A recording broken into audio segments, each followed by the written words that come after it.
Hello students, welcome to VSS online class. And in my last lecture I explained you about macromolecules, and today we will discuss about ribosomes.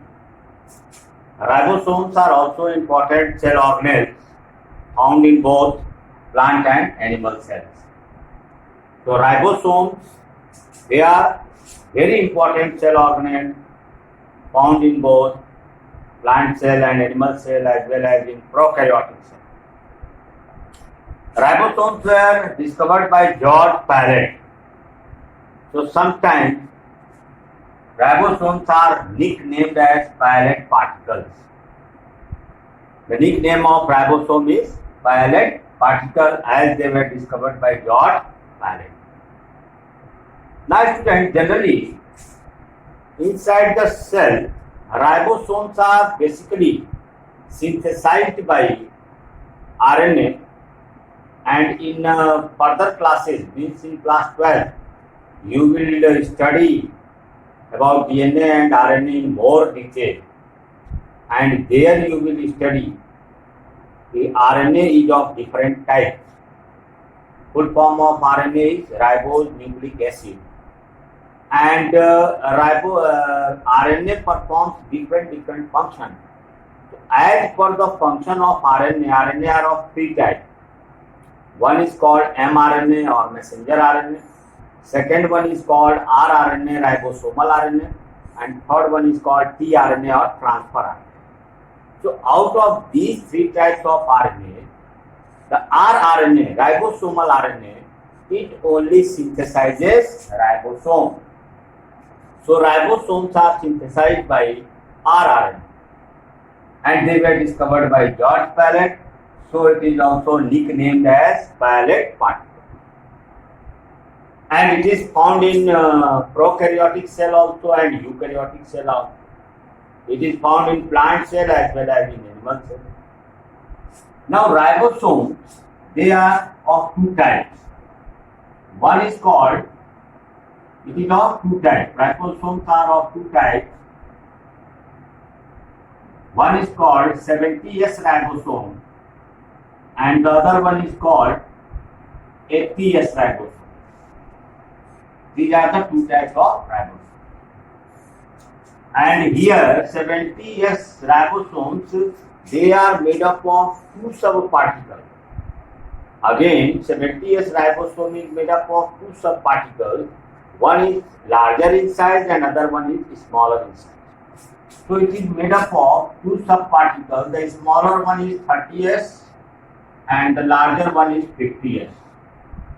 So these are the two subunits of ribosome which make 70S type of ribosome. And 80S ribosomes, they are also made up of two subunits. One is 40S and the other one is 60S. These are the subparticles of 80S ribosome and these are the subparticles of 70S ribosome. Now students, what is meaning of S here? S stands for Svedberg unit. Svedberg unit. S stands for Svedberg unit. Now what is the Svedberg unit, or it is also known as sedimentation coefficient. Sedimentation coefficient. Sedimentation coefficient. That is also the meaning of S. Now, what is sedimentation coefficient or what is Svedberg unit? Sedimentation coefficient means that generally the ribosomal subparticles either of 70S, that is 30S and 50S, or the 80S subparticles 40S and 60S, they remain separated, they remain scattered in the cytoplasm of the cell. Now at the time of protein synthesis, these subparticles either of 70S, that is 30S and 50S, or of 80S, that is 40S and 60S, they sediment one above the other. You know the meaning of sedimentation. Sedimentation means layering. So these subparticles, they remain in scattered form. They remain scattered in the cytoplasm, and they sediment one above the other at the time of protein synthesis.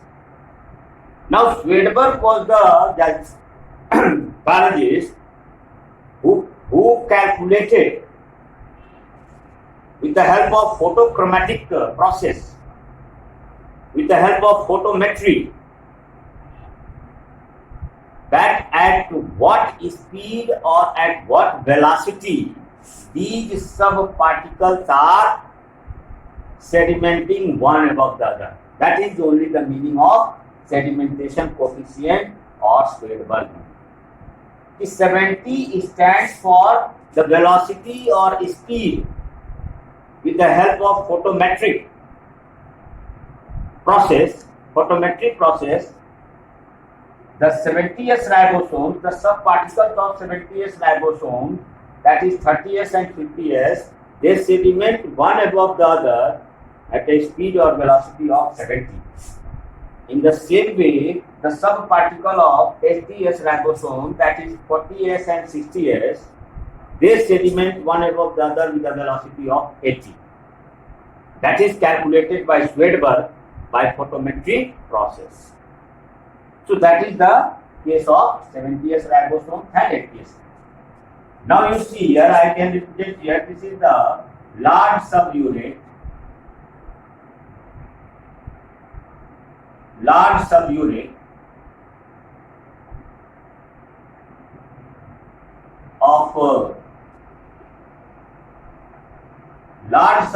of 70S ribosome, means this represents the 50S large subparticles, and the small subparticle is packed above the, so this is 50S and this one is 30S. This one is the large subunit of 70S ribosome, and this one is the small subunit of 70S. In the same way, 80S ribosome, it is also made up of two subparticles, large and small. The large one is 60S and the smaller one is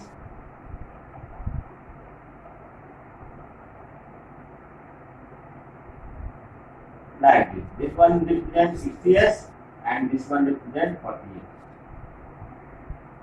Now, if we study the detailed structure of ribosome, it is found that ribosome has three important sites. It has three important sites. The first, either it is 70S ribosome or it is 80S ribosome, they have three important sites, and these sites are A site, B site and E site. A site means amino acid site. A stands for amino acid site. B site means peptide site. Peptide is a chemical bond between two amino acids. The chemical bond which links two amino acids, that is known as peptide bond.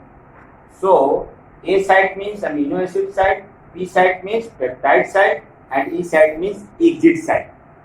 You will know in more detail about A site, B site and E site in class 12 when you will study the process of protein synthesis, that how protein is synthesized inside the cell.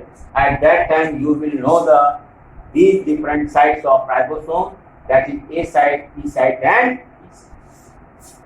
Now students, the most important function of ribosome, that it is popularly known as protein factories.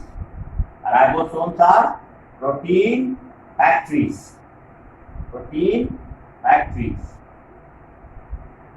So its main function is to help in synthesis of proteins. Now how protein is synthesized in the cell, that we will study in detail in class 12. Besides this, two more terms are there: polysome or polyribosome. Polysome or polyribosome. Polyribosome. it is noticed that at the time of protein synthesis inside the cell, means when the process of protein synthesis is about to take place, at that time in the cytoplasm, mRNA strand is there, mRNA strand is present in the cytoplasm, and several ribosome molecules, they remain attached with the mRNA strand like this. These are several ribosome molecules attached on the mRNA strand. So, mRNA strand having several ribosome molecules attached with it, then we call it as polysome or polyribosome. So, these are ribosomes, and this is mRNA strand, and on the mRNA strand several molecules of ribosomes are attached, and at that time we call them as polysome or polyribosome. And the important function of ribosome is protein synthesis. So they are popularly known as protein factories. So students, that's all about today's lecture. The remaining topic, that is centriole and centrosome and cell inclusion, I will discuss in my next lecture. Thank you.